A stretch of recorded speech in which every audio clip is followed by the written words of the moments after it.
शायद आप बहुत सारे इंजीनियरिंग मार्वल्स के बारे में जानते होंगे। शायद आपको स्पेस एक्स का रियूजेबल रॉकेट या फिर सुपर कंप्यूटर या फिर सेल्फ ड्राइविंग कार या फिर बुर्ज खलीफा जैसे चीज़ों के बारे में पता होगा। और अभी मैं आपको दिखाऊंगा ये डिवाइस जिसको मैंने खुद बनाया और इसका नाम मैंने दिया छेदी सिंह। ये नॉर्मल एक कार्डबोर्ड है जिसमें 3 छेद है। इस 3 छेद में 3 रस्सी डाल के बांध दिया है तो तैयार हो गया है छेदी सिंह। अब छेदी सिंह के ऊपर रखेंगे एक चाय का कप। ये चाय का कप है, एक कॉफ़ी का कप बिल्कुल नहीं है, क्योंकि rich people like us we like to take tea, we don't like coffee. तो ये कॉफ़ी का कप नहीं है, ये चाय का कप है। अगर कॉफ़ी का कप इसके ऊपर रखेंगे तो ये एक्सपेरिमेंट बिल्कुल नहीं होगा। अब इसमें मैं डालेंगे क्या, इसमें डालेंगे नॉर्मल पीने का पानी। नॉर्मल पीने का पानी डाल देता हूँ मैं। इसमें डालूंगा नॉर्मल पीने का पानी। ऑलमोस्ट ये फुल हो गया है। अब इसको मैं इस तरह से पकड़ के खूब अच्छे से घुमा दूंगा। पूरा 360 डिग्री घुमा दिया, एक बूंद भी नहीं गिरा। मैं इसको पी लेता हूँ, because we should not waste water. अब बताओ, जब एक कप छेदी सिंह के ऊपर बैठ के इस तरह से घूम रहा था तो एक पॉइंट में ये टॉप पोजीशन में उल्टा था। इसका अंदर जो पानी था वो गिरा क्यों नहीं? तो इसका जो आंसर है ये बहुत कॉमन आंसर है, और ये कॉमन आंसर ये है कि जब एक कप घूम रहा था तो इसके अंदर एक कप का और इसका कप के अंदर जो वाटर है, वाटर मॉलिक्यूल्स, वो भी रोटेट कर रहा था। तो इसके ऊपर एक सेंट्रीफ्यूगल फोर्स लग रहा था जो ऊपर के डायरेक्शन में था, सेंटर से अवे था, और ग्रेविटेशनल फोर्स नीचे था। तो ये टॉप पोजीशन के बात कर रहा हूँ मैं। इस टॉप पोजीशन में सेंट्रीफ्यूगल फोर्स अपवर्ड डायरेक्शन में था और जो ग्रेविटेशनल फोर्स है वो डाउनवर्ड डायरेक्शन में था। तो because it was rotating, centrifugal force एक जनरेट हो रहा था जो अपवर्ड डायरेक्शन में था और ग्रेविटेशनल फोर्स डाउनवर्ड डायरेक्शन में था, और ये दोनों फोर्स एक दूसरे को नालीफाई कर रहा था। That's why water was not falling. ये आंसर बहुत कॉमन है और ये आंसर बहुत ही इजी भी है, लेकिन अनफॉर्चुनेटली ये आंसर बिल्कुल गलत है। ये आंसर इतना कॉमन है और बहुत सारे टेक्स्ट बुक्स में भी यही आंसर दिया जाता है, लेकिन फिर भी ये आंसर क्यों गलत है और सही आंसर क्या है ये समझने के लिए अभी आपको फोकस करना पड़ेगा इस व्हाइट बोर्ड पर। For the simplicity let us consider कि ये जो छेदी सिंह है इसका जो मोशन है ये परफेक्ट सर्कुलर मोशन है। अब ये जो टॉप पोजीशन में जब छेदी सिंह आता है तो अब क्या हो रहा है इसमें कि इसका ऊपर एक ग्रेविटेशनल फोर्स mg काम कर रहा है, और इसके साथ साथ वो जो रस्सी है जिसको पकड़ के मैं घुमा रहा था छेदी सिंह को, उस रस्सी का टेंशन के वजह से भी एक फोर्स है नीचे के तरफ। तो टोटल सम फोर्स सेंटर के तरफ है। सेंटर के तरफ ये जो फोर्स होता है इसको बोला जाता है सेंट्रीपिटल फोर्स। Centripetal force. अब ये सेंटर के तरफ एक फोर्स है और छेदी सिंह के ऊपर और एक चीज़ है जो है एक instantaneous tangential velocity.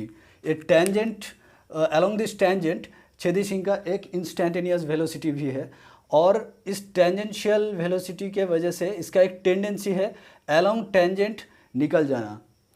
Due to inertia this object, this Chhedi Singh and water cup and water want to actually go along this straight line। तो इसका एक्चुअली टेंडेंसी है एक स्ट्रेट लाइन बराबर निकल जाना, along this straight line निकलना, और due to this centripetal force center के तरफ एक्सिलरेट भी करने का एक टेंडेंसी है। तो इस दोनों टाइप का मोशन का कॉम्बिनेशन एक्चुअली होता है सर्कुलर मोशन। मतलब जब कुछ टाइम बाद छेदी सिंह यहाँ पे आता है तो अगर इसको जेड एक्सिस बोलते हैं अपवर्ड डायरेक्शन को और इसको एक्स एक्सिस बोलते हैं, तो छेदी सिंह का अलोंग जेड एक्सिस नीचे के तरफ छेदी सिंह का एक्सीलरेशन भी हुआ। ये जेड का कुछ वैल्यू नीचे आया, ये इतना आ गया, ये जेड वैल्यू नीचे आया छेदी सिंह, और अलोंग द एक्स भी गया। अलोंग द एक्स गया क्यों? Due to inertia. Due to inertia it is moving along the X, और due to this force centripetal force वो सेंटर के तरफ भी आ रहा है। जेड एक्सिस का वैल्यू भी इसका चेंज हो रहा है। That means this object is being accelerated towards the centre also. और ये दो मोशन का कॉम्बिनेशन हो रहा है से एक सर्कुलर मोशन। तो अब इसका मतलब ये हुआ कि सेंटर की तरफ जो फोर्स है उसके वजह से एक्चुअली इसका एक्सीलरेशन भी हो रहा है। That means no force is actually nullifying this centripetal force. So ये बोलना कि जब हम लोग घुमा रहे थे इसको, छेदी सिंह को जब घुमा रहे थे तो वाटर मॉलिक्यूल्स भी घूम रहा था, तो वाटर मॉलिक्यूल्स में एक सेंट्रीफ्यूगल फोर्स लग रहा था। वो सेंट्रीफ्यूगल फोर्स ये सेंट्रीपिटल फोर्स को नॉलिफाई कर रहा था। दिस इज़ रॉन्ग, क्योंकि सेंट्रीपिटल फोर्स है और उसके लिए एक्सीलरेशन है। No force is nullifying this centripetal force.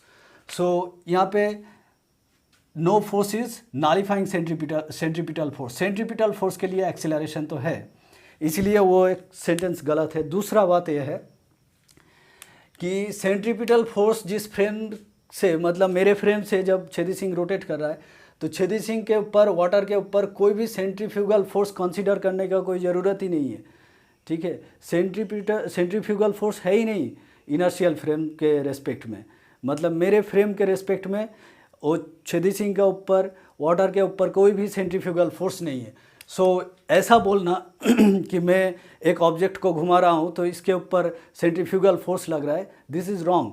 Because जिस फ्रेम से ये घूम रहा है उस फ्रेम से सेंट्रीफ्यूगल फोर्स है ही नहीं। सेंट्रीफ्यूगल फोर्स कोई रियल फोर्स नहीं है। फिर भी सेंट्रीफ्यूगल फोर्स के बारे में हम लोग बात करते हैं, क्यों करते हैं मैं आपको वो समझाता हूँ।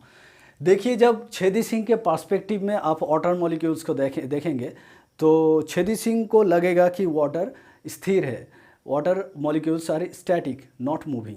लेकिन छेदी सिंह ये भी देखेगा कि वाटर मॉलिक्यूल्स के ऊपर फोर्स अप्लाइड हो रहा है, ये टेंशन फोर्स और ग्रेविटेशनल फोर्स वाटर मॉलिक्यूल्स के ऊपर लग रहा है, लेकिन फिर भी वाटर मॉलिक्यूल्स नहीं गिर रहा है। इसका वजह क्या है? वो जब इक्वेशन ऑफ मोशन लिखेगा तो फोर्स तो है और डी ऑफ एम भी जब लिखेगा तो वो देखेगा कि v तो ज़ीरो है लेकिन फोर्स जीरो नहीं है। अब इस इक्वेशन ऑफ मोशन को वैलिड कैसे किया जा सकता है?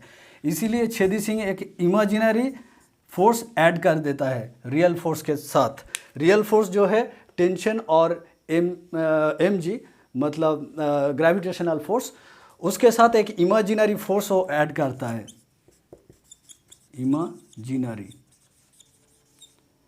इमेजिनरी फोर्स जिसको स्यूडो फोर्स भी बोला जाता है, ये ऐड करना पड़ता है छेदी सिंह को। क्यों? क्योंकि जो इक्वेशन ऑफ मोशन है, Newton's equation of motion, that is valid in inertial frame. अब छेदी सिंह इनर्शियल फ्रेम नहीं है, ये रोटेटिंग फ्रेम है। ये भी न्यूटन्स इक्वेशन की मोशन के स्टाइल में इक्वेशन ऑफ मोशन लिखना चाह रहा है कोई ऑब्जेक्ट का, in this case water molecules का। तो अब उसको तो एक कॉम्पेंसेशन के तौर पे, क्योंकि Newton's equation of motion is valid in inertial frame, लेकिन वो इनर्शियल नहीं है, फिर भी वो इक्वेशन ऑफ मोशन लिखना चाह रहे हैं, इसीलिए उसको एज ए कॉम्पेंसेशन ये फोर्स ऐड करना पड़ता है। This force is imaginary force, this is also pseudo force. In this case, in this circular motion, we call it centrifugal force.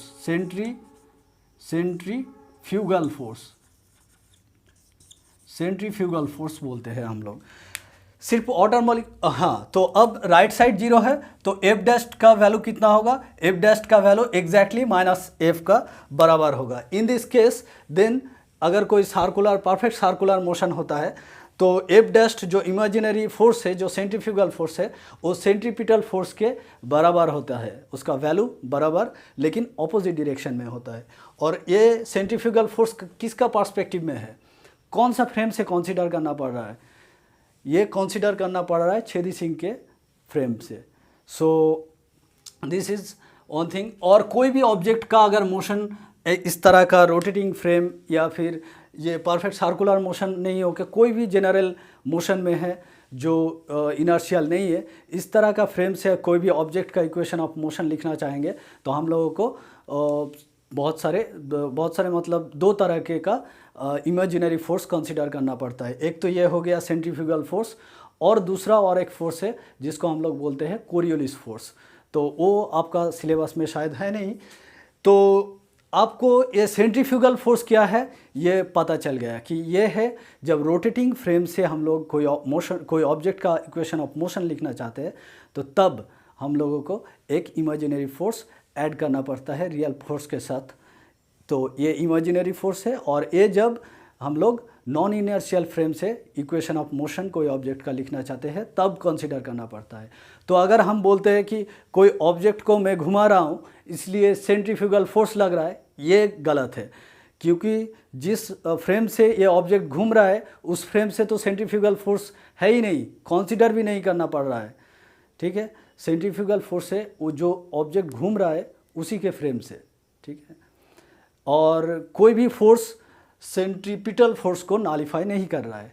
That's why that statement is wrong. और अब आपको centrifugal force के बारे में सही आंसर पता चल गया। और पानी क्यों नहीं गिरा, पानी क्यों नहीं गिरा इसका आंसर क्या होगा?